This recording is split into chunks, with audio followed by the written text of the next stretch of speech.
Kay dami naman ng Cheche Bureche ni Laika. Kailangan ko 'to para amoy ko yung aroma. Yeah, para hindi ako ma-stress. Hi guys! This is Laika again and welcome back to my channel. And for today's video, I'm going to share something personal about me. Una tong video na marirelease kung nakaupo lang ako at nagsasalita lang ako. I know some of you might find it boring, but this video is to educate people, especially guys, about my condition. So if you watch my vlog last time, which I posted nung 12 days ago or last week, you all know that I have to go sa hospital to have my check-ups. Kaya ako nagpa-check up kasi I am diagnosed with polycystic ovary syndrome or PCOS or mas common na tinatawag ng mga babae as PCOS. Ano nga ba yung PCOS? PCOS is a hormonal condition for women. Pwedeng mataas yung male sex hormones mo. Pwede ring hindi ka nag-ovulate. Mataas din yung possibility na may cyst ka sa ovaries mo or may follicles na nakita sa ovary mo. Yung mga tao kasi, kapag naririnig nila na may PCOS yung babae, ang unang pumapasok talaga sa utak nila, or kahit naman ako before, kapag may PCOS to, hindi siya dinadatnan or wala siyang menstrual period, sobrang tagal. Well, most of the time, ganun talaga siya. Matagal yung period ng ang pagkakaroon ng menstruation mo. Kasi ang normal talaga, dapat every month meron ka.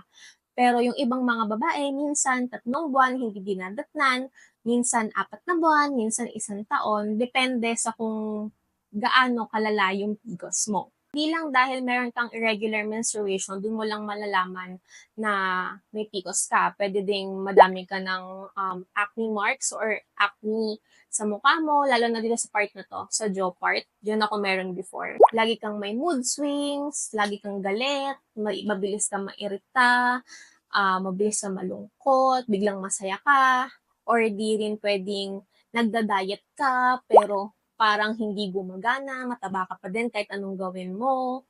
Ganon yung mga symptoms ng PCOS. Kahit yata sa research, kung tama, kung sa-search nyo, sasabihin na parang unknown yung cause niya, kung paano ka nagkakaroon. Pwede siguro na genetically mo siya makukuha. Kasi yung mama ko, sabi niya sa akin before, nung dalaga siya, hindi na siya dinadatnan, sobrang tagal. Like, 3 to 3 months, wala siyang period. And si ate naman, regular yata yung menstruation niya since then. Pero ako, sobrang lala. As in, nagkakaroon ako sa 1 taon, siguro 2 beses lang. Tapos ng whole year, next year pa ako magkakaroon. Tapos 1 beses lang. Ganon siya kalala. Nung senior high school ako, dun ko nalaman na meron akong PCOS. Before pandemic pa yon. And sobrang ang lala niya for me kasi nagda-dance team pa ako noon. Part pa ako ng dance group ng school. And syempre, having to join in a dance group also means that you have to train like every day. Siguro yung training ko before noon, kasi kapag senior high school ka, half lang ng araw yung classes mo. So, it's either pang hapon ka or pang umaga ka. So, kung for example, pang umagang classes ka, yung training mo, hapon hanggang gabi. Tapos, kapag naman panghapong classes ka, may training ka ng morning, tapos kapag kailangan ka sa mga performances, ayun, kasama ka hanggang gabing training. Ganun yung cycle ng dance team namin before. Hindi siya madaling journey for me, especially because when you train to a team, kailangan meron kang siniset na goal for yourself. And of course, may coach ka doon and meron silang goal for you na dapat, ganito ka, dapat mapayat ka kasi may mga times na sa routine, kailangan kang buhatin, or minsan naman, I don't know, hindi ko maalala, pero siguro insecurity ko na lang din yung before na talagang ang dami kong talagang acne before na as in, tad talaga ma'am shikels ng mga tigyawat dyan sa cheeks ko, lalo na dito sa baba, dito sa part na to. Sobra talaga ang lala and hindi ko na alam yung gagawin ko nun. Hindi ako makapag-post ng mga pictures ko. Tapos, hindi, kasi lumaki ako na nung bata ako, hindi naman sa pagmamayabang, pero lumaki ako na sumasali ako sa mga audition kasi yung ate ko before, mahilig silang sumali sa mga fashion runways, yung mga audition pang commercial, tapos sumasama ako sa kanya, ganyan-ganyan. So, sanay ako na nasasabihan ako ng maganda. Hindi ko nagbubuhat ng bangko, totoo to, na nasasabihan ako ng ganda namang batang to, ganyan-ganyan. Tapos pagdating ng senior high, grabe ang atake, Ma'am Shikels. As in, yung mukha ko, ang taba, tapos ang daming tigyawat. Tapos umabot ako sa point na, yun nga, pang umagang class ako, tapos training ko pang hapon. Sa bahay kasi namin, hindi ka pwede umalis ng bahay nang hindi kumakain ng breakfast.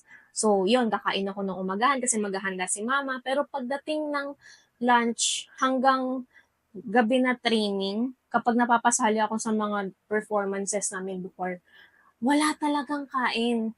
Umabot ako sa point na hindi ako kumakain ng lunch kasi sobrang insecure na insecure ako sa katawan ko na ang taba-taba ko. Na syempre 'di ba kapag nagte-training ka pinagpapawisan ka na, dapat pumapayat ka. Pero yung akin talaga, wala talaga, Ma'am Shikes. Ang taba ko pa din, as in lobo talaga.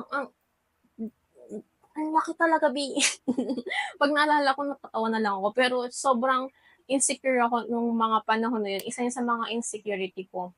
Guys, one thing I've learned is to accept your own flaws physically and mentally na lahat hindi mo talaga nakukuha. And kung meron ka namang mga yan insecurity sa katawan mo, like mataba yung braso mo, yung madami kang tigyawat, or like malaki yung fats mo sa tiyan, it's okay. I mean, hindi lahat ng tao ganito yung mindset na ang beauty nakikita within. Lahat kasi sinasabi na nasa mukha.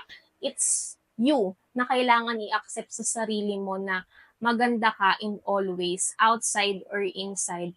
Kung naniniwala ka sa sarili mo na maganda ka, yung confidence mo yung lalabas at makikita ng mga tao na, itong babaeng to, na, itong lalaki na to, hindi man um, kagaya ng iba ng artistahin, na celebrity look talaga, makikita mo sa confidence mo na ilalabas yun na meron kang charisma, may aura ka na, ah, I'm untouchable. Apat na medicine yung tinitake ko nung senior high school ako to college.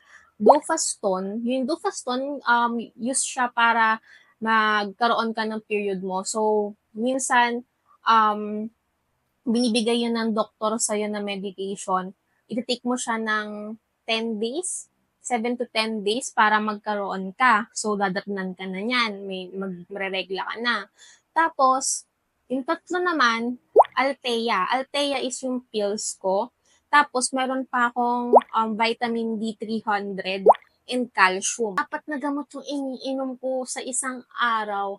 At parang groggy ka na, alam mo yun, parang take ka na lang ng take ng gamot. So, same lang kasi yung meds ng PCOS, girlies, dun sa mga babae naman na ayaw na magbuntis kapag nakikipag-sexual intercourse. So, parang minsan iniisip ng mga tao na kapag nagtitake ka ng birth control pills, I mean, feeling nila na, kaya siya nag-take kasi ayaw niya mabuntis and active siya sa sexual intercourse. When in fact, hindi talaga ganun lagi.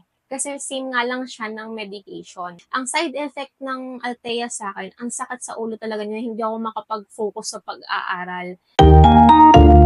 Tapos, this year, September, with my last vlog, nakita niyo naman na pumunta ako ng hospital. And one ng mga check-ups ko doon is about my PCOS. So, naisipan ko ulit na magpa-check up because ang tagal ko na namang hindi dinadatnan. Well, kasi, nung college ako, mga third to fourth year college, medyo, yung menstruation ko, medyo umokay na. Like, parang tuloy-tuloy na siya. Every month meron na ako. Kaso, nung nagsimula akong mag-work, ayun na naman siya, B. Nawawala na naman siya. Kinakabahan na naman ang ate mo, girly. Kasi, ang dami ko na namang pigyawat talaga dito. Laging yan sa jaw. Nalalaman ko siya na feeling ko sa PCOS yung dahilan. Kasi yung mga acne ko nandito sa may jaw part. So, yun, nagpa-check up ako ulit. And, Ayun nga, si ate mo girly talaga, may PCOS talaga na naman at medyo lumala ang sakit niya, 'di ba? Ito ang wake up call sa inyo na kapag may sakit kayo, alam niyo na, mag-medication kayo, 'wag niyo tipirin ang sarili ninyo. And wala naman talaga tayong magagawa kasi sa Pilipinas, health is a privilege, healthcare is a privilege. Kung may pera ka, dun ka lang makakapagpagamot and kung wala kang pera, wala talaga. After the check-up, ayun na naman, same cycle, nag-take ako ng Duphaston. Tapos, ngayon, hindi na Althea yung ginagamit ko. Ang ginagamit ko na ngayon is Yazpil. Y-A-Z, Yaz pills. Though, here's the catch. Kung dati, ang side effect ng Althea sa akin ay sakit sa ulo. Ngayon, ang side effect sa akin ng Yas ay stronger person. As in, lagi talagang inis ba eh. Laging galit. Maikli na yung pasensya ko. Medyo nagkaroon pa ako ng parang warning na, uy, itong Yas na to, ganito yung side effects Kasi si Miss Mary, yung workmate ko, um, nagte-take na din siya ng Yas noon before ako kasi meds din niya. Which is, yon may PCOS din siya. O, diba, ano kami, tawag dito, kambal. Kung meron siya, meron din ako. O, diba? So, nag-Yas siya. So, nauna siya nag-take. And, sinabi nga niya na ganun yung side effect sa kanya na medyo may mood swing siya. Nung una, hindi pa ako naniniwala kasi when you take your pills, iba-iba naman kasi talaga siya ng effect sa mga girls. Depende siya kung paano siya iti-take ng katawan mo. So, feeling ko, nung una, sabi ko, ay, nagdudukaston pa ako nito, hindi pa ako nag-take nung Yas ko. Feeling ko, ay, hindi ako anuhin ng ganyan kasi mahaba yung pasensya ko, be. Feeling ko sa buong mundo na or sa buong buhay ko, wala pang nakakatapat ng haba ng pasensya ko. Ganon ka-OA. Legit, na sobrang haba talaga ng pasensya ko. Hindi ako magalitin kasi ayoko nga ng sinisigawan ako, ayoko ng galit agad, gusto ko pinag-uusapan, ganyan-ganyan. So, ako naniniwala. Nung ako na yung nag-take nung Yas, first to second take ko, wala pa, B. Parang mina-migraine pa lang ako ng onte. Nung mga pumangtlo at pumang-apat na araw na, be, parang hindi na ako to. Parang hindi na siya si Laika Mabe. As in, sobrang ikli talaga ng pasensya ko na umaabot sa point na minsan nagugupit lang ako ng papel. Tapos kapag hindi ko magupit ng tama, hala si ate mo girl na, kasing ganito talaga. Kasing ganun talaga, be.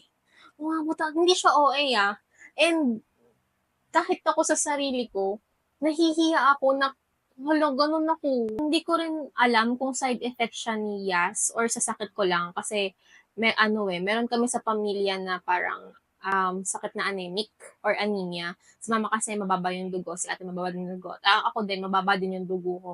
So, hindi ko alam kung saang sakit. Nung nag-take na ako ng pills, ang dalas na lagi akong nahihilo and nasusuka. Kasi naduduwag. Hindi ako buntis pero lagi talaga nasusuka talaga. Madalas na yon. Ano ko hinahandle yung ganitong stress ko sa side effect ng gamot ko? Kapag naiinis ako, ang ini-instill ko sa utak ko, hindi ako to, hindi ako to, hindi ako to, hindi ako to. Ganun talaga. Legit. Bigyan ko kayo ng perfect scenario sa ginagawa ko. Nagta-type ako sa keyboard. Ganyan-ganyan. Mahaba na yung nails ko, di ba? Kasi galing ako sa nail extension. Iinis ako kasi hindi ako makapag-type ng maayos.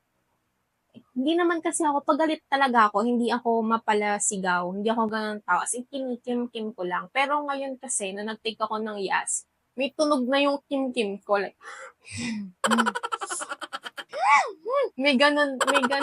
minsan may ganun na siyang tunog. Which is, ayokong marinig ng wala kasi kaming cubicle sa work Ayokong marinig ng mga ka-workmate ko. Kasi hindi nga ako ganun. So, every time na parang nagsasnap talaga ako, ini-install ko sa utak ko na parang, okay, like, hinga, hinga, hinga. Hindi ikaw to. si Yas to. Ganun din. Hindi ikaw yan, si Yas yan. So, be a bigger person. Stop ka muna sa ginagawa mo. Hinga ka muna. Ganon. May ganong era na ako ngayon. And kasi kapag may PCOS ka, wala kasi talaga siyang, ano eh, wala siyang gamot. Like, hindi na siya curable. Nag-take ka ng maintenance para lang talaga, datnang ka na lagi. So, kung gusto mo mabuntis, magsa-stop ka ng pagpipills mo para mabuntis ka. Pero, hindi siya 100% na mabubuntis ka talaga like other girls na walang PCOS. Kasi mahirap magbuntis kapag meron kang sakit na gano'n.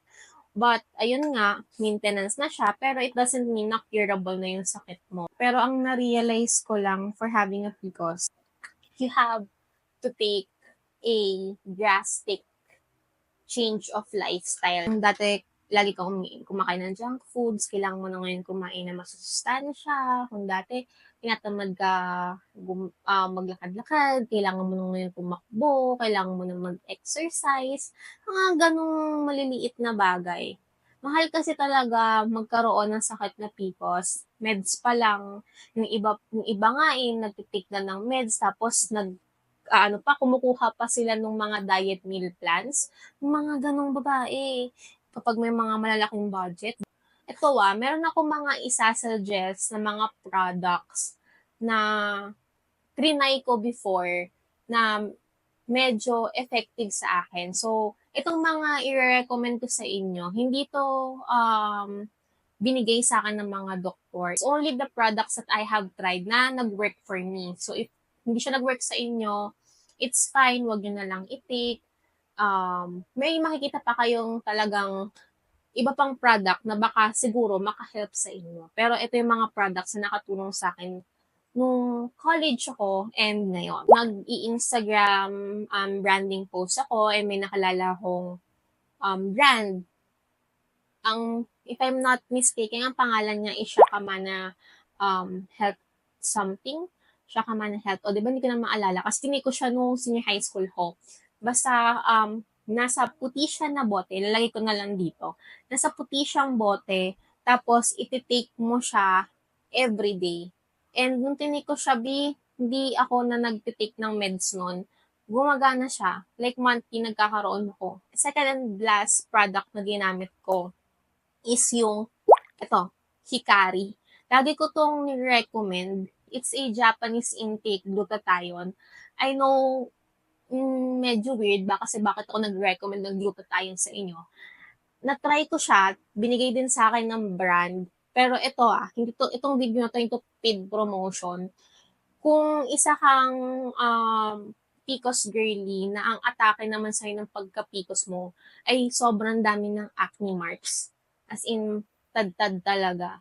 Etong Hikari na to, nakatulong siya sa akin. So, ang ginagawa ko niyan lagi, kapag umiinom ako ng kape, umiinom ako ng mga juices, ginagawa ko, kumukuha ko ng 2 capsule, binubuksan ko, tapos binubudbud ko. Sa ibang mga capsule, hindi advisable na i-open mo siya. Pero itong sa Hikari capsule na to, nung nakuha ko siya sa brand nila way back before, meron sa amin na parang binigay kung how to use it, how to drink it, and pwede siyang ino-open. Kasi hindi ako masyadong nakakapag-take before ng mga capsule or meds. Hindi siya tinatanggap ng bibig ko at hindi ko siya malunok. Mahihirapan ako before. So, okay siya sa akin na ino-open ito. Nawala na. Hindi naman technically as in nawala yung tigyawat ko. Pero nabawasan siya. Like, acne marks na lang yung natira.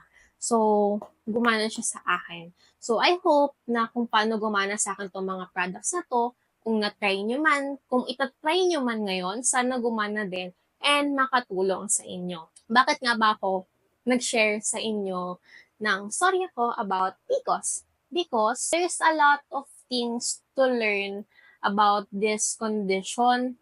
May mga iba na sinasabing okay lang yung mga babae, may mga lalaki, or may mga ibang tao na nagsasabi na, PCOS lang naman yan. Or yung iba nga, hindi pa nga sinasabi na PCOS ba, sabi lang nila, nag-iinarte ka lang. No, it's not pag-iinarte. It's i-kondisyon na totoo at dapat malaman ng lahat ng tao. Isa siyang sakit na mahirap para sa isang babae, lalo na sa mga babae na gusto magkapamilya. Kasi technically, if you have PCOS nga, mahirap kang magbuntis. So, malungkot siya. Malungkot na sakit para sa mga gustong maging nanay, gustong maging moms. And I believe na I have to share this my story with you guys para you learn something about how women feel when we have PCOS, when we take our meds na hindi siya madali at hindi siya maliit na bagay. Yun lang guys, I hope may natutunan kayo sa akin. Kahit parang naglolokohan na naman tayo dito. Sana masaya kayo. Kasi ako, masaya ba ako? Yes, masaya ako ngayon kasi natapos ko yung vlog ko. Hindi ako inis. So, like, subscribe, and watch for my next vlog. Bye! This is Healing with Laika. Na-heal ka ba? Na-heal ba kayo pag pinapanood niyo yung video ko?